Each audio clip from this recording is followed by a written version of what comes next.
So Instagram is taking down a lot of producers' original beats and rappers' original songs and just any kind of audio content in general under their new content ID system. Something must have changed because I'm getting hit up by producers saying Instagram took my beat down for no reason.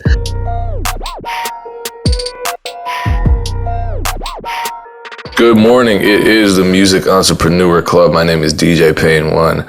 I'm in the good old United States along with Erinn Knight. However, Dame is on a remote island somewhere, and he actually built his own Wi-Fi receiver out of a palm tree and some coconut shells, I believe. So I'm impressed. It's not always the most stable, but I think, hey, you get what you pay for. So how's everyone feeling today? I'm feeling good. I'm out in Europe. I'm actually on my honeymoon, but this is how important the podcast is to me.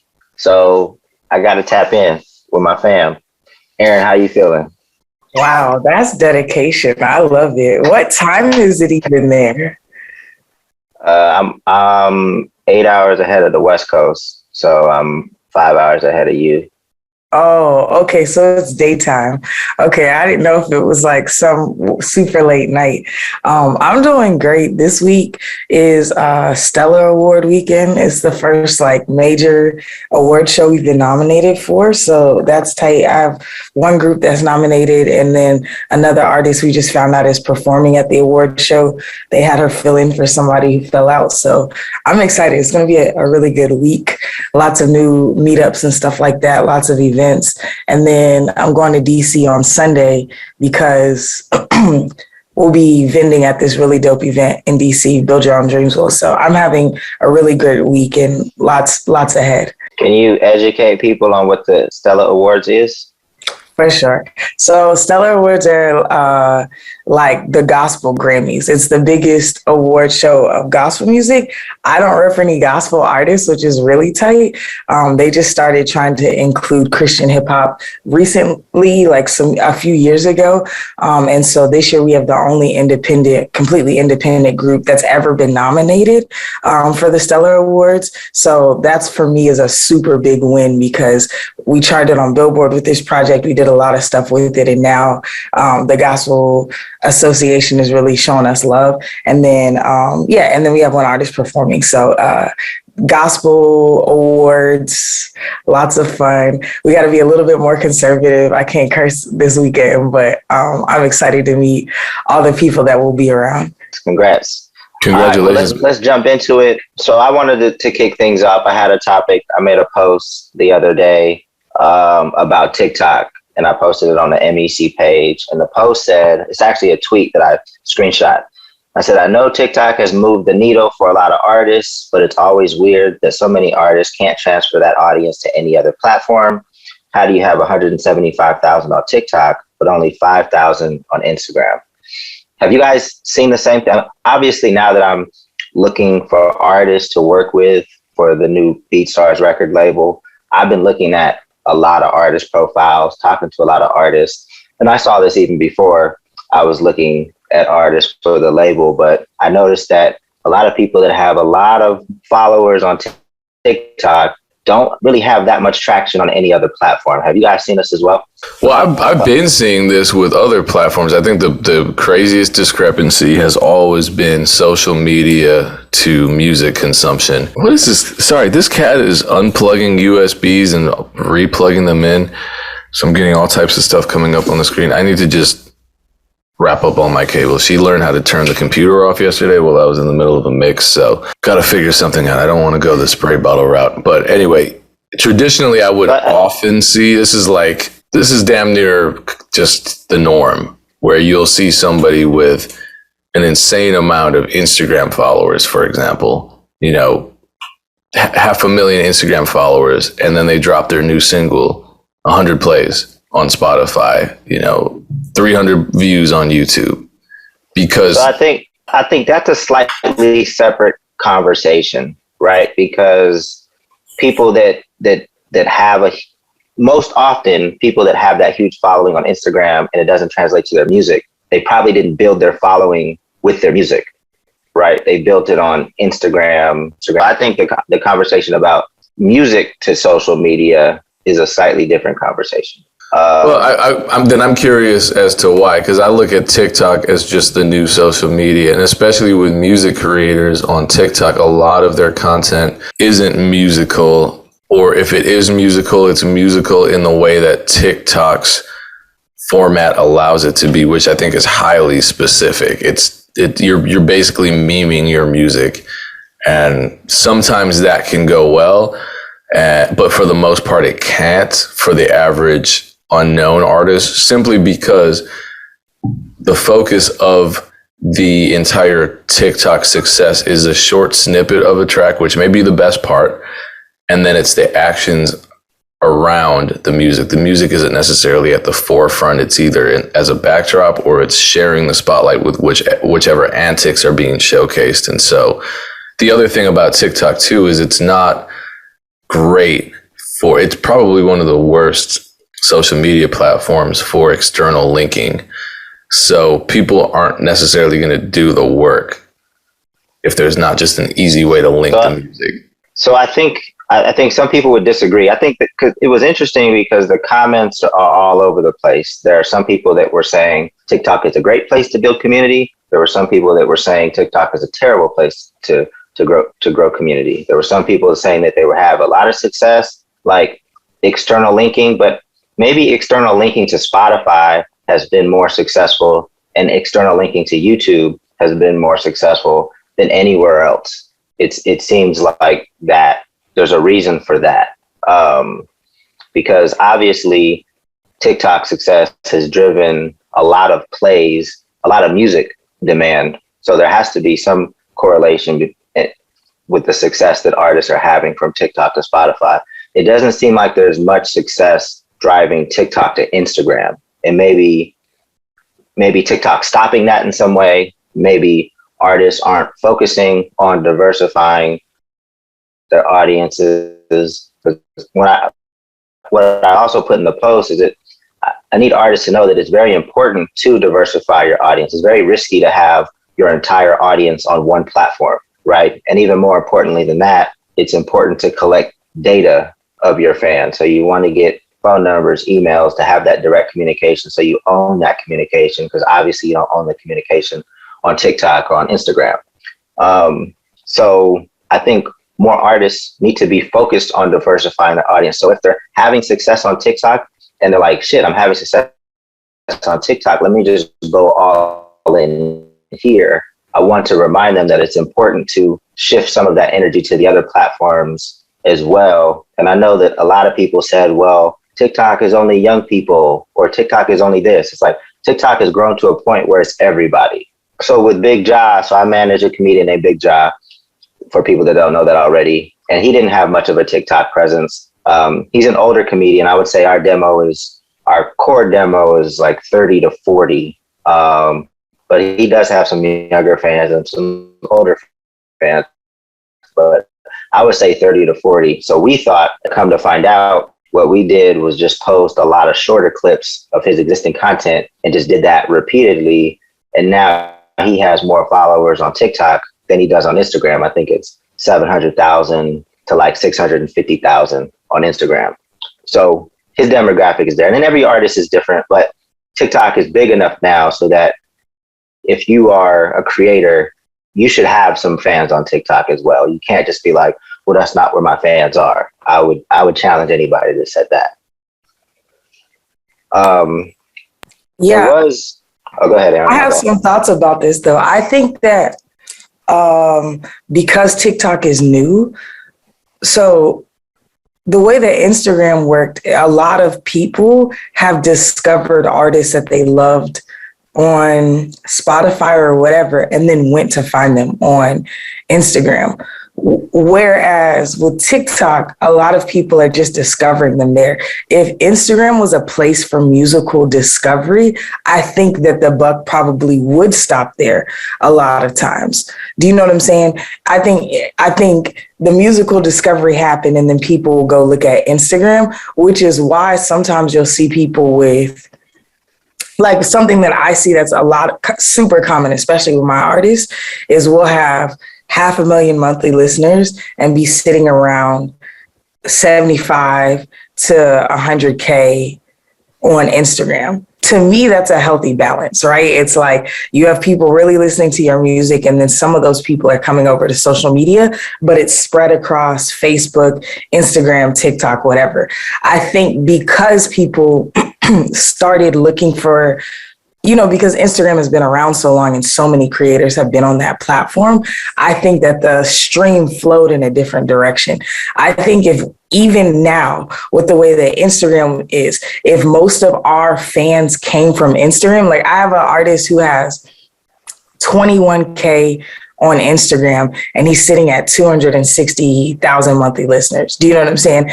If it was only the Instagram response to Spotify, we wouldn't have a fan base. I think it just flows in a different direction.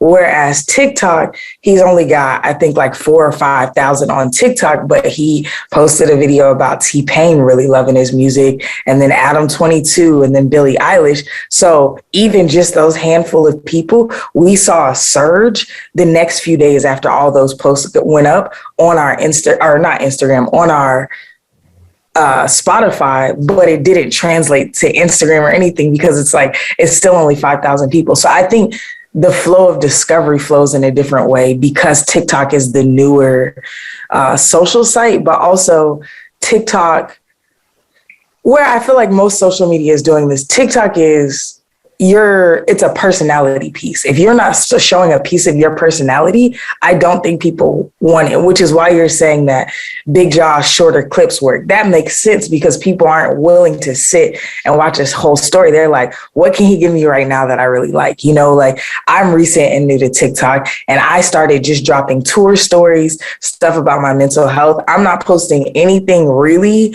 that's hyper specific to what I do on a daily basis. It's just personality pieces. I've not been successful with TikTok. Screw what all these people have been telling me. You just got to do this. It's not true. I'm doing all the things y'all told me and nobody's watching my channel. But I think that TikTok is a lot more about personality. So if you're just trying to repackage music clips, I haven't seen that work for anybody. I have seen creators do the same song 40 times, but they're doing it outside. They're doing it with their friends. They're doing it with their space background, so I think TikTok meets a different need, which is why it's able to compete versus what TikTok meet or what Twitter meets, what Instagram meets, whatever. So one, I'm agreeing with you that it seems like you can be hot on TikTok and nowhere else, which I do find to be a little bit unique, but I feel like that's the way that social media in general has always popped up. Like there were people who didn't have a following on Facebook or on YouTube who suddenly blew up on Facebook. And then there were people who were on YouTube that nobody was really messing with on socials and they blew up there and then it scattered. So I feel like TikTok is trying to monopolize what it's doing for sure. But I also think that instead of taking the momentum forward into other social platforms, a lot of creators are just happy that they're hyped somewhere and they're like, forget everybody else, I'm hot here. And it's like, this is something that we've been talking internally to all of our artists, like everything is a stream of income.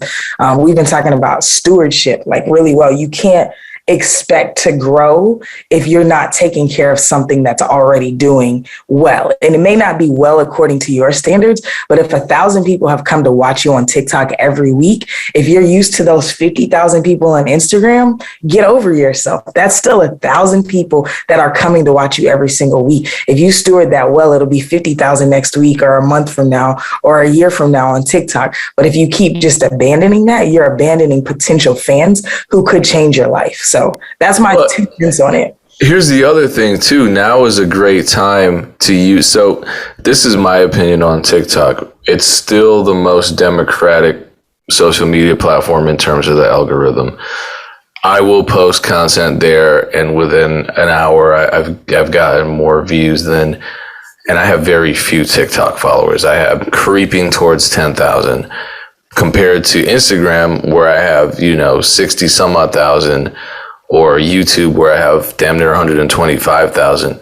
I post something on YouTube, I'm lucky I get 5,000 to 10,000 views. I'm lucky.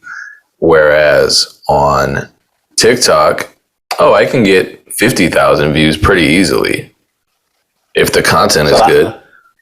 I'm in a different place than you though. So I don't know if that's true because granted, I don't have numbers like you, but if I post a video on Instagram, I'm expecting to get 5 or 6,000 views. If I post a video on TikTok, I'm lucky if I get 200. Granted, I only have 92 followers on TikTok. I'm very new to it, but I'm way more consistent with TikTok. My storytelling is better. My lighting, everything is better on TikTok. Instagram is whatever is happening in that moment, or if I record an MEC video, or if I feel like talking to people, whatever. And so I don't have that experience, which is why I feel like I do believe that it's more democratic, but I'm not quite seeing that as a lived experience yet. Even though my artists are doing pretty good on there, I have one artist that I feel like should do really well on TikTok and he's not. And he's pretty consistent and he's showing different sides. Do you know what I'm saying? So I think that's the thing for me. Like Instagram, I'm almost sure what I get when I give an artist a strategy. With TikTok, even for me, I'm testing out strategies that people have told me, and they're clearly not working for me. So it's hard for me to give these same strategies to my artists because it's very hit or miss. For some of them it works, and some of them it doesn't. Yeah. So I actually think that obviously TikTok has worked for a lot of artists. It's moving the needle. But I think there's a lot of funny business that's happening on TikTok. Like I don't have the data to say, hey, these are fake, these are bots. I think every social media platform suffers from a lot of fake activity, but I think TikTok might have more than most. And it was validated. So there was somebody that commented, and I know this cat, so it's not just a random comment. He's a solid cat. He works in the social media space. His name's Marcel. He says, as someone who worked for one of TikTok's Asian social media competitors and was tasked with monitoring and tracking the app in its early days, them engagement numbers on TikTok are bullshit. Every one of those Asian-based social media companies forged and fudged their numbers, even the one I worked for. And so with one of the artists that I work with, we've had a closer relationship with TikTok, and they can easily play with the numbers. I don't know how they do it, but they gave him access to some tools. And when he started posting content, the numbers shot up crazy. The views shot up crazy, but the comments didn't. So I definitely think there's some games being played on TikTok. I don't think it's to the point where, hey, you shouldn't just trust that platform at all. But it's getting to the point where the engagement numbers are fuzzy and we just don't know how the platform works. It seems to be working better for some than others. And, a lot of artists that have done well on TikTok, we don't know what the value of a follower is. In my opinion, if you have a follower on TikTok, that's probably the least likely of all the platforms that follower is actually a fan. Just from what I've seen across the board. I would think that a follower on TikTok, it's just kind of a mystery. Some people are fans. I mean, I guess that's across all social media platforms. You don't know who's really a fan and who's just kind of watching to watch. But in TikTok, I would say that's probably the least likely for that person to be a fan. And I wanted to go back when Erinn was talking. I wanted to ask you a question, Erinn, because you said if we just had to depend, you said something like if we just had to depend on your Instagram following, we wouldn't have a fan base. Do you consider your Instagram following a fan base, or you consider monthly listeners your fan base, or both? A little bit of both, but I'm gonna tell you, I don't consider it a fan base until you spend $1. So I really track fan base based off of dollar spend. If somebody is consistently reposting the music, I may consider them a fan as well, but I think being a fan for me to track requires action, and the action that I'm tracking is money spent. So have you come to a live show? Are you buying merchandise? Have you emailed us? Do we have your phone number? That's how I track fans. But that's the thing, right? So wouldn't more of those people be Instagram followers than a monthly listener that you can't even communicate with? You can't identify, you just know that they might be in LA or they might be in. For sure. The reason that I would consider a monthly listener more of a fan than an Instagram follower, again, though, is because the monthly listeners are paying the bills. Even though I can't see them, to me, that's more trackable than a dead Instagram follower, to a degree. I know that there's a real person streaming this, or Spotify flubbed its numbers enough to benefit me that month. Do you know what I'm saying? So I do think that the lack of I think the lack of awareness with our fan base is the hard thing for me. So I'm constantly triangulating, which is why I'm like, every TikTok, whatever, I need to interface with these people as much as possible. But I know I have an artist making a full-time living off of his music, and we are barely getting 600 likes on an Instagram post. So my thought process is not, let's really push this Instagram.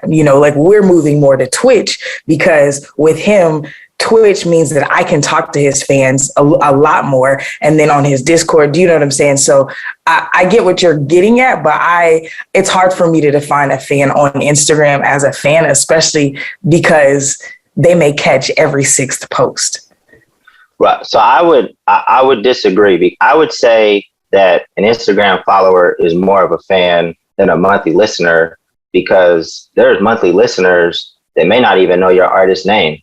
There are monthly listeners that, it may have just came on in a playlist or in a personalized playlist, an algorithmic playlist.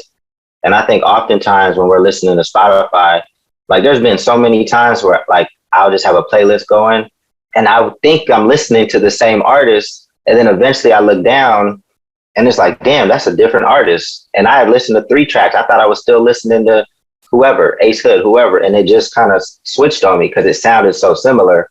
So there's so many monthly listeners that are baked into that number that I think don't even know who the artist is. So if we're counting those as fans, at least somebody on Instagram knowingly followed this person for whatever reason. But I feel like on Instagram though, I have a lot of people that I follow that I haven't listened to their music in a grip. I'm talking about maybe 2 or 3 years. I'm following them now because I like their branding, or they're a great storyteller, or I'm seeing out of respect to their management team. Do you know what I'm saying? Whereas I have thousands of artists monthly. I don't follow Drake, and I haven't listened to anything exclusively but Drake for the last week. Do you know what I'm saying? I don't think you're the typical fan though, right? We use Instagram for all kind of reasons, being in the music industry, right? I follow a lot of artists, not because I'm a fan of them, but because, I'm using them as a case study, or maybe I, want to work with them at some point. Not because I'm a fan of the music, but because I identify it as quality music and I think it could do well, maybe working with BeatStars. I think we aren't the typical fans of music. And I'm sure, fans follow artists for various reasons, but even if you're following somebody because they're a dope storyteller, if they put out a book, then you might be interested and then you might cop that book, right? But I'm saying, even with that, if we look at the numbers just got released, if we're looking at the demographic of music listeners worldwide, the vast majority of them are not even on Instagram. So if that's my metric for a fan, I'm not saying that I don't include Instagram as fans. I'm just saying. Wait, my bad. I didn't catch the last. You said that majority of music listeners are not on Instagram, yeah. So let me look for this chart real quick. Instagram or social media? Are they on any social? Yeah, they're on social media. They're just not Facebook is the number one.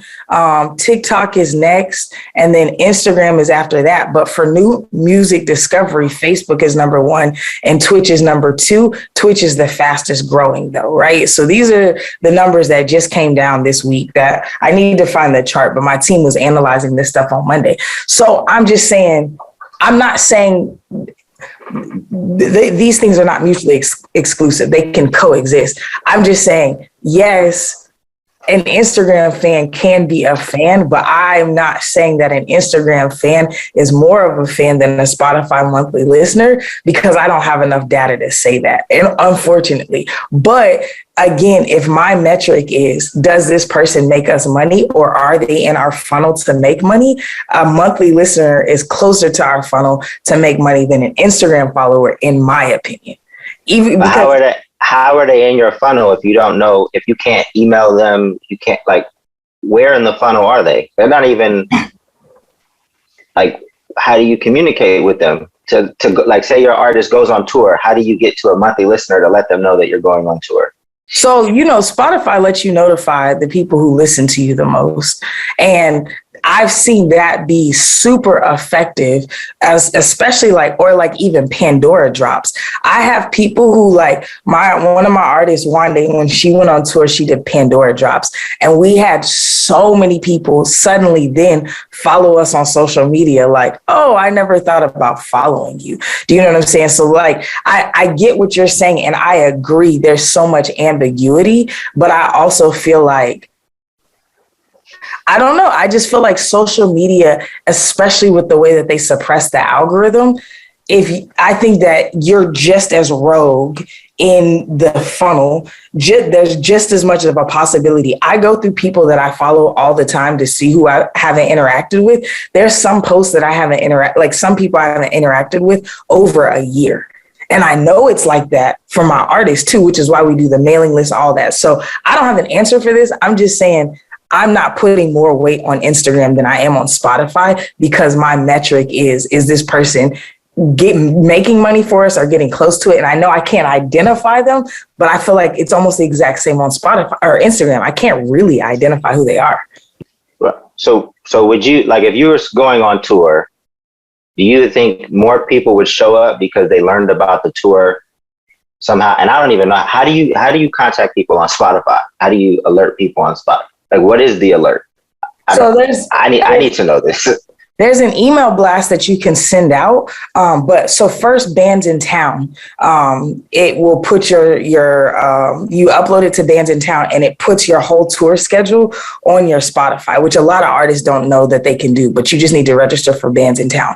Then with the Bands in Town, all of your followers in the cities that you list get an email that you're coming to that city. So that's one thing. So if they are in that city, or I think now it's 100-mile radius, it used to be like a 40 or 55-mile radius. So if you are in a 100-mile radius of Atlanta and you're a monthly listener and you've hit follow, then you get an email saying, hey, da-da-da is coming to your city. You can also offer special offers. I don't know if every artist can do this, but your top 5% monthly listeners can get a special offer where you give them like a 10% discount or early access to merch, stuff like that. So we do that. And then also the Spotify marquees.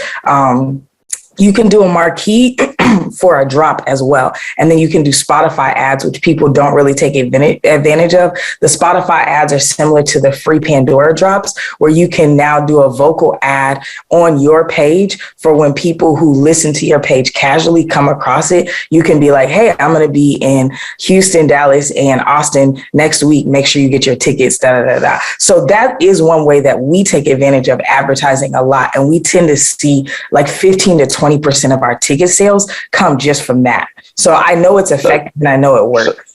So you can grab emails from your Spotify monthly listeners? So you can get those? The hard thing is you don't get them. Spotify sends the email out from your account. So but which we always say, and I'm sure you're doing this, go at your events, have the email sign up list at the merch table and encourage everybody to give you their email address so you actually have it. But like what Erinn was saying, a fan's not a fan until they spend $1. And here's why. The second they spend $1, you have their information. Now they're a fan. It's not just even about them. I'm not preaching to you, Dan. I know you know this, but to people watching this, it's not just about squeezing money out of people and then turning them into fans. It's because, one, they committed to actually spending money, and two, you have their information, and now the burden of really converting them from a fan to like a lifelong fan or a super fan is on you, because you have their information, and it goes as far as your creativity will allow. So No, I mean, I think that's helpful. I think that I was about to ask you for the sauce because like I thought they were giving away emails. I thought Spotify was somehow giving away. I was like, I mean, all of these. They're not. They're not. Hell no, Spotify. Daniel X gonna let you get emails. Let me. Can I cap off the TikTok discussion? Just because Sure. this is advice to people who are looking at this and getting kind of discouraged, which, I don't blame you for, because social media is a mess. Every single platform has its own algorithm.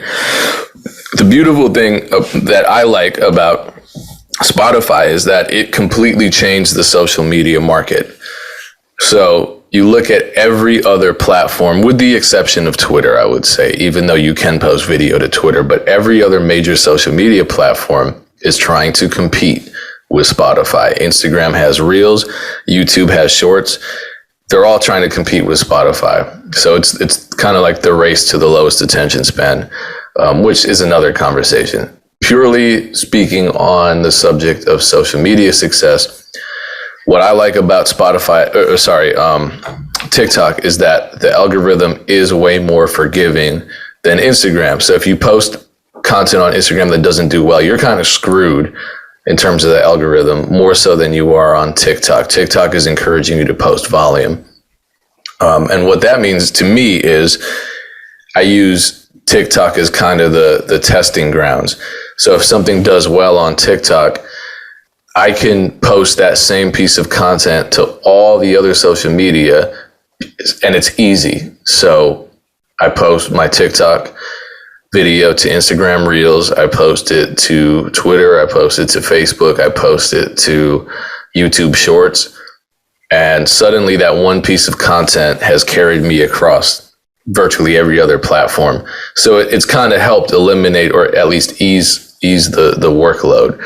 And I think more artists should try that. And I am seeing now a lot of this doesn't have to do with music, but a lot of the funny, short form content creators that are succeeding on TikTok are now doing really well on YouTube Shorts.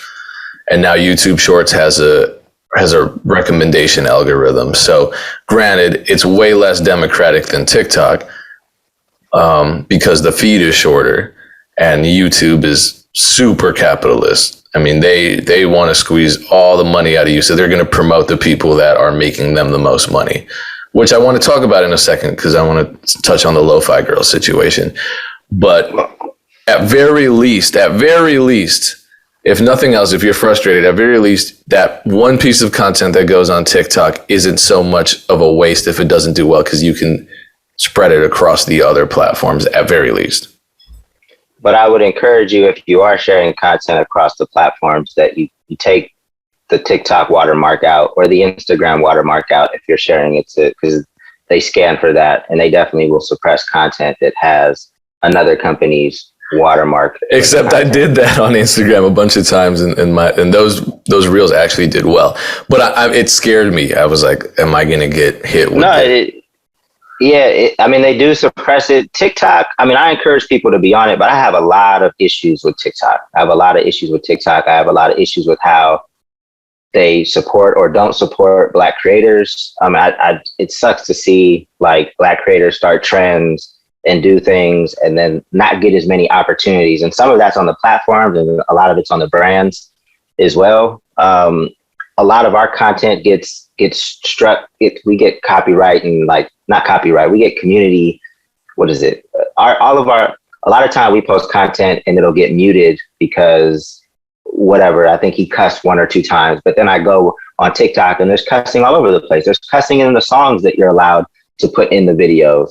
So I have an issue with how sensitive their community guidelines sometimes are, and the lack of communication with top creators or creators that have a presence on there. Like, I don't feel like you have to be a huge creator on TikTok to have a relationship with anybody at the company to get anything resolved. So I want to talk about that too. Look, I shout out to new platforms, but TikTok is like the asshole new kid, rich kid at your high school. You know what I'm saying? Who like changes his keys every day and is wearing Prada loafers. And you're like, dude, you're 16. Please stop. You know what I'm saying? Like that's what like everything. Every TikTok meetup that I've gone to, you know, you were at the music biz one, remember? And I was like, nah, they're not the ones. Like they were so unapproachable. And I wasn't trying to go talk to them, but I was with one of my friends who's a label rep.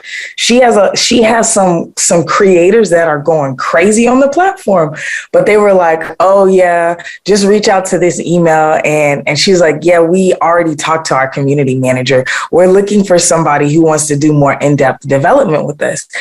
They got played to the left by TikTok a couple times. So they went directly to Twitch. Now they have a direct deal with, like, I'm talking a crazy deal with Twitch, just because Twitch's energy is different. That's been my experience. Instagram has showed us love, and we're nobody at this point. You know what I'm saying? Instagram has showed us love. Facebook has shown some of the people that I work with love, even though Facebook is a little bit wonky. One of the authors that we work with is getting a ton of love from Facebook. You know what I'm saying? Like, Twitch, TikTok is the only one. They're like, we're that person. And it's like, yo, you cannot piss off the people creating your platform and make it this monopoly of that. Like that no longer works. It's not about the in crowd. And I will go back to how the algorithm is racist. I was not going to bring this up because I don't care what people think about me. Bring it up. I've lived this life, but I wasn't going to bring it up because I'm not always trying to, you know, recently we did the clip with Lizzo, but I ride hard for Black people. Y'all not going to stop me. The algorithm is racist.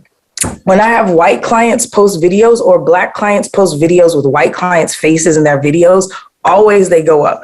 When my Black female artist wears a blonde wig, her posts, every single one of them, all of her posts go up. It's optimized towards white faces and blonde hair. This is real. There's substantial truth to this because you can read articles about it, right? This is real. So the algorithm, I will see stuff get shadow banned from my Black creators with the TikTok logo on it going on Instagram, whereas white creators have not experienced the same thing, or white presenting or white passing creators. Do you know what I'm saying? Or blonde creators who are light skinned. Do you know what I'm saying?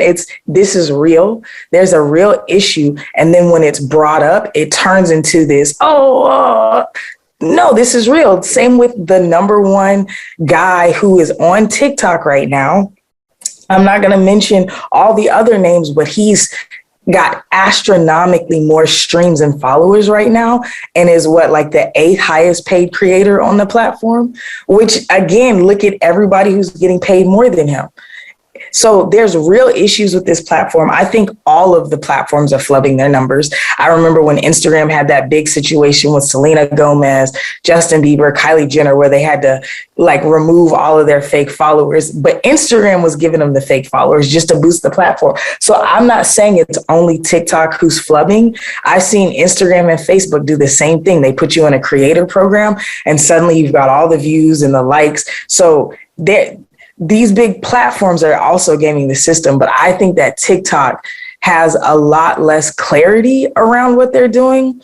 I also posted a tweet that I referenced this week where I said, they told me if I posted once a day for 30 days, that I would have 1,000 followers. That wasn't some random TikTok guru.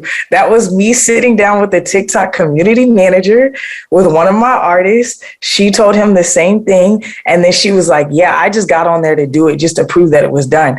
And in 20 days, I had 1,000 followers. In 90 days, I had 25,000 followers. And I'm on track to have 150,000 followers in a year, right? So she's telling me this, and I'm like, so this isn't me drinking from, but I've also heard TikTok gurus tell me that. So under the comments, everybody's like, well, you're supposed to post 3 times a day, and you're supposed to do these hashtags. So now the the goalpost has moved. That's how I feel like anytime I get somebody from TikTok's ear to talk about the racism issue, it turns into this bureaucratic, like, oh, well, are you sure it could be possibly, or we've heard and we're working on the algorithm and the AI did no, it's bullshit. Like if your AI was built in Asia and the facial recognition goes for more fair skinned faces, fix that shit. Like what? I'm confused. Y'all use Black people for everything but to get up. You know what I'm saying? Like we can't get up, but y'all can off of us. You know what I'm saying? Like most of the trends on TikTok, the things that blew up TikTok came from Black people.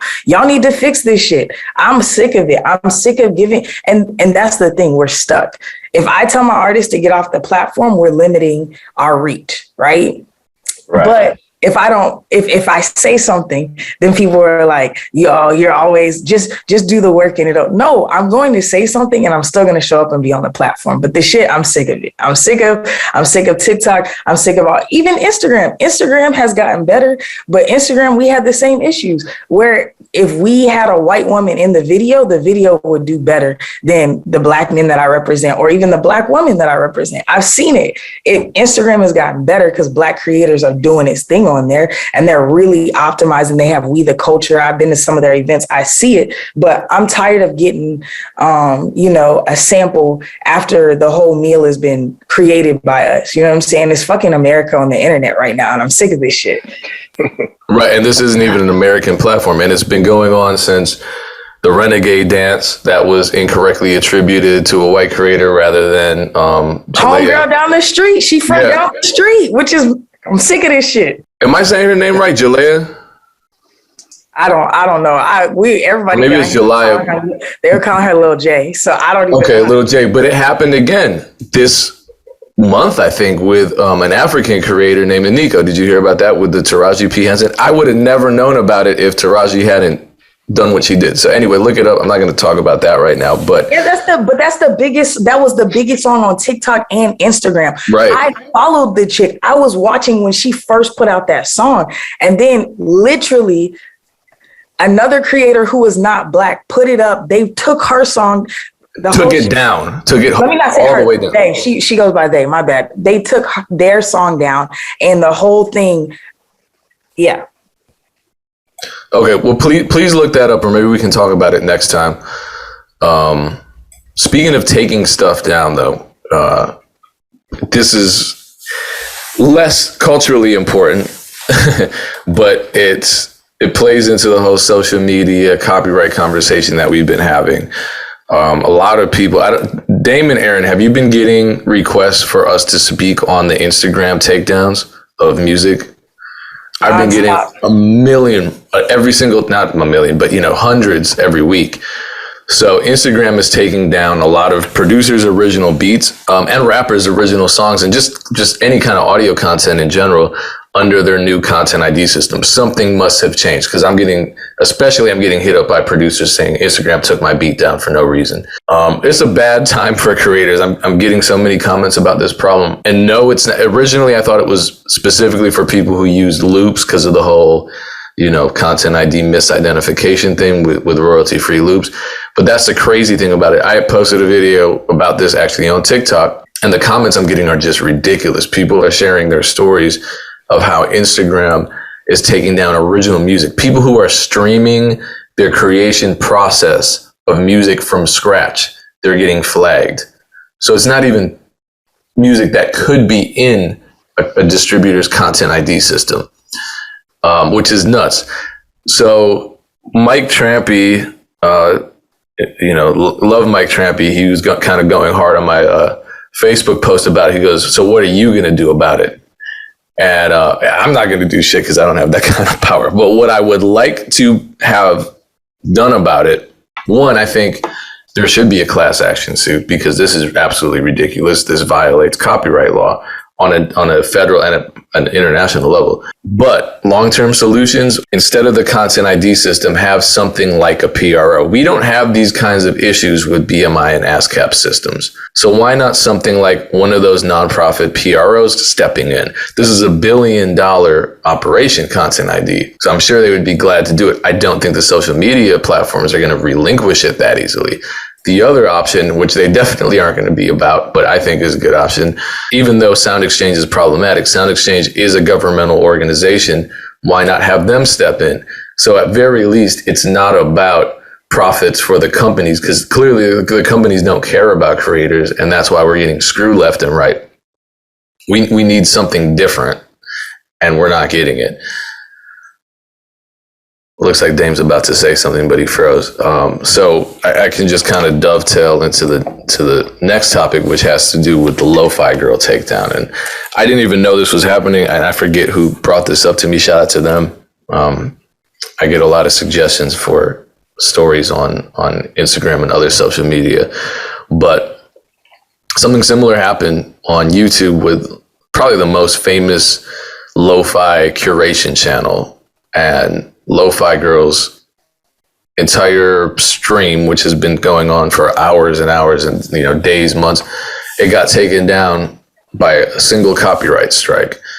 And I can read some of it. It was a very weird article on the Daily Beast. I'll show you why. Let's see. So this has been running for 20,000 hours. The YouTube channel Lofigirl has been airing mundane hip hop beats, which is like, why would you write that? Whoever wrote this, Fletcher Peters, why would you write that? I always have a problem with journalists covering music, because remember the type beat thing, or the Old Town Road thing, where they were like, this is a trash beat that doesn't even sound like a Future type beat. Shut up.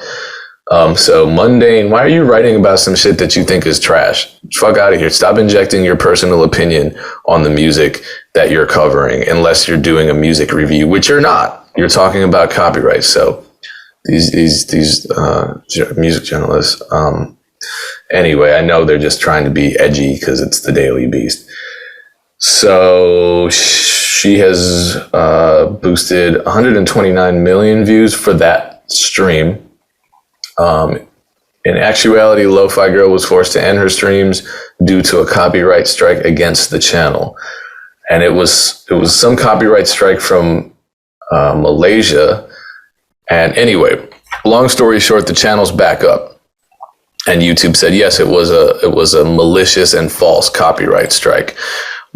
So Lofigirl's all good. They got their channel back. Great. But there was a major interruption. And the other thing too is Lofigirl has 11 million subscribers. So that channel makes YouTube a lot of money. Lofigirl is a priority.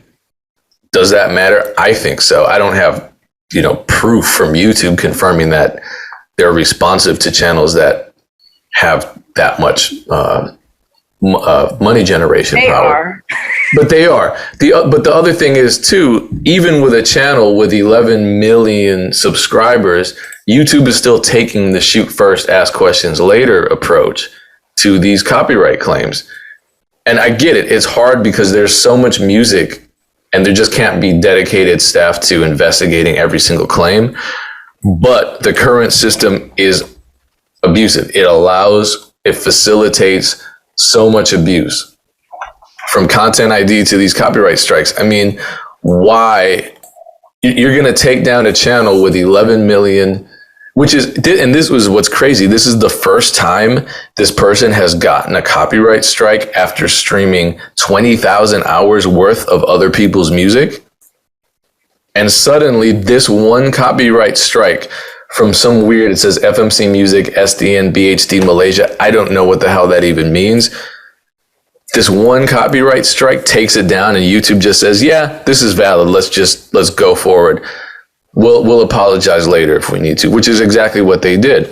So it goes back to the whole Instagram thing. Everyone's stuff is being taken down and affected. And it's just, this is the system. You put me, I feel like in the future, you're just going to get a copyright claim against you just for logging on. They're just going to send you 100 copyright claims and say, hey, this is for the next 100 pieces of content that you post preemptively. And then the upload process is just going to be you appealing strikes for content you haven't even posted yet, because that's where the trend is going. It's ridiculous. It's like we had this creator renaissance, right? With all these amazing platforms that are reaching people worldwide, and then they found a way to mess it all up. So my internet was messing up, so I missed a bit of the story. So you're telling me that she didn't get a warning, and like, because normally with YouTube, there's kind of like a 3 strike system, right? Like, well, so it's not that her channel got taken down. It's that her stream got taken down, and it was one continuous stream of curated lo-fi music.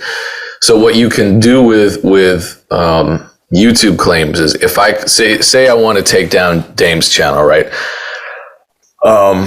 I submit a claim, and there are options. There are options to either be super aggressive or a little softer, like you were saying.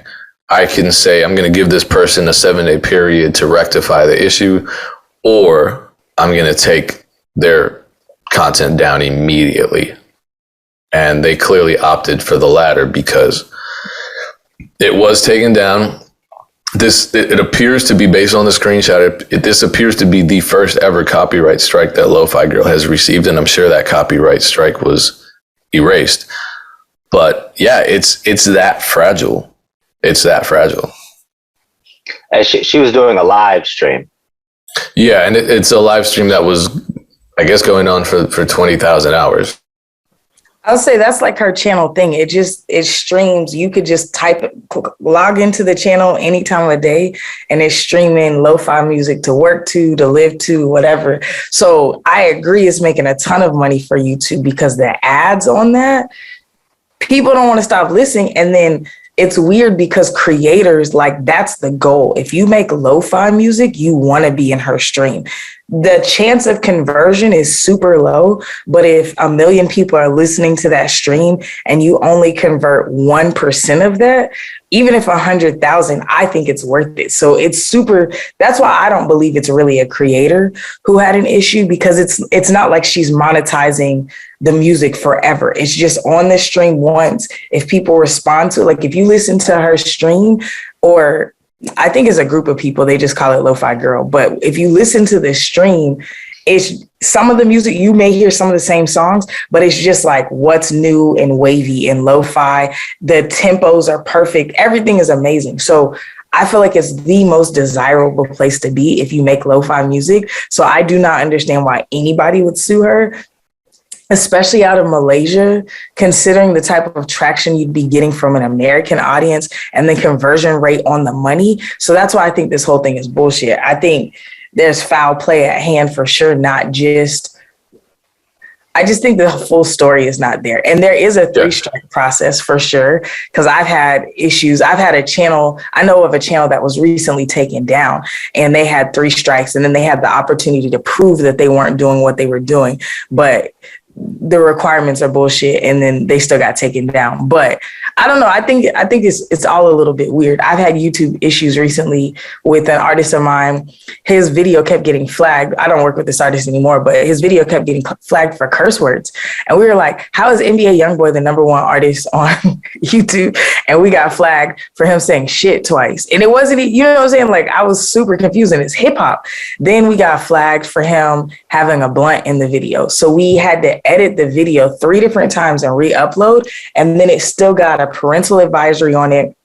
It was banned in a bunch of countries, so we couldn't run ads on it. It really deflated the whole video, and we got in touch with somebody higher up at YouTube, and she was trying to work on our behalf, and she was like, I don't know what to tell you, but essentially the department that's in charge of this is saying that our new community guidelines have changed, and I can't trump this. So I don't know what they're doing. I think maybe because the world is getting more sinister, they're trying to crack down on some of the abuse. But I think it's bullshit. There's a lot of things that I feel like happen. I don't want to make it a race thing again, because Lofigirl, obviously, there's racial ambiguity, but at least she appears as a white woman. So like she's catching it too. But I have seen the getting flagged for cursing, getting flagged for this, getting flagged for things that are happening regularly on the internet. With my creators, I'm having issues. So I don't know. I think YouTube has some weird stuff going on right now too. How are you getting flagged for cursing though? Like when you upload, clearly YouTube allows that because it says, is there profanity in here? You say yes, and they say, okay, cool. But that's the thing. Some people aren't saying yes, and I think that's good. And I'm not saying you did or didn't, Erinn. I'm just saying, there are cases where people aren't being honest when they're uploading their video about what kind of content is in there. So if there's cussing and you say there's no cussing, then that leaves you open to getting flagged. But if you say there's cussing, it also limits your monetization options, right? So that's why some people will probably lie or try to scoot by the algorithm or the content ID, or not content ID, but it'll try to scoot by the the curse detection or whatever, because they want to monetize their video. So they say no cussing, but it then does have a cuss word. But it's all just bullshit because, as Erinn said, YouTube is not applying these same guidelines to the top artists in the business that have alcohol and drugs and guns and gratuitous profanity in the music videos. And those are rife with advertisers because advertisers know that that's a good platform for their ads because there are a lot of eyes on these videos. So, and YouTube knows they know who butters their bread or whatever the phrase is. And they know that it's these big advertisers on, the super, I know I sounded super old when I said that, but they go where the money goes. And YouTube, I would say, is the worst at it because they have such a sophisticated advertising system. So everything is just money driven. And if you're a big creator, you're going to get better treatment. If you're someone like me who's really at the low end, even though I have the YouTube plaque, I don't have much power. I think I have the ability to speak to a representative because I'm in the creator program or whatever it's called. So I have the ability to talk to someone, and that does actually end up being helpful. But I'm not generating them millions of dollars every month. So those creators and YouTube, if we're talking about major label artists, YouTube has deals with the majors. If I were signed to a major, I'd be untouchable. If I was signed to UMG and I was a top artist, untouchable. You couldn't tell me shit on any of these platforms because of all these deals that they have. So, social media is something everyone has access to, and social media does allow for the occasional viral breakthrough. They're not democratic, and the policies are not equally enforced. Creators are not treated as equals to one another, even at a non-major level. So, take that for what you will. I'm not trying to discourage anyone from using the platforms, but again, it's the world in digital form, and it's full of inequality, unfortunately. Yeah, I mean, what choice do we have as an up and coming creator? You have to be on these platforms, and I would just encourage everybody to understand the rules. And then if you want to break them, at least you understand the consequences or the potential consequences for doing so. It's unfortunate that there are all these rules, restrictions, guidelines on all these platforms. But if you want to maximize the reach of your art, Dame froze. I think what he was going to say is if you want to maximize the reach of your art, join the Excellence Academy, right? All right, let's go with that. That's what he said. That's what he said. Yeah. Shout out to the Excellence Academy. Now's a great time to outro. Appreciate you tuning in. Dame's back. Appreciate you tuning in. We're uploading every single Monday right here and on all podcasting platforms. But then also the Looped In Show, which is an amazing one of a kind show where you get to send in your loops and then top producers, celebrity guests make beats with your loops. That goes down Tuesdays at 1 p.m., 2 p.m. Eastern Standard Time, 1 p.m. Central Standard Time on BeatStars.live. And I will personally send you a text every time we go live, as long as you text MEC to 844. I forget the rest. Damn, right when I need Dame, he freezes. My bad. I should have had your back on this. I got it. I'll get it. It is. I got it. 844-206-7800. Great. Text MEC to 844-206-7800, and I'll alert you every time I go live. Join the Excellence Academy as well. Well, what's the website for that? TheExcellenceAcademy.biz. Easy to remember. Once again, appreciate you tuning in. Can you guys hear me now or no? Yeah, we can. Yeah. Oh, okay. My bad. Yeah, struggling out here with this Wi-Fi. And send your demos to Dame, by the way, especially if you have under 100 followers. I think I froze. No, you're here. You're kind of here. Well, you're not here anymore. Okay. Well, yeah. Maybe don't send. Maybe I jumped the gun on the whole demo thing. But we definitely do want to hear more about Dame's new record label. Maybe we can do a deep dive in that in the next episode. Until then, though, yeah, we should. I think we should. We should just interview Dame. Until then, catch you next time. Be safe. Be successful. Peace, everyone.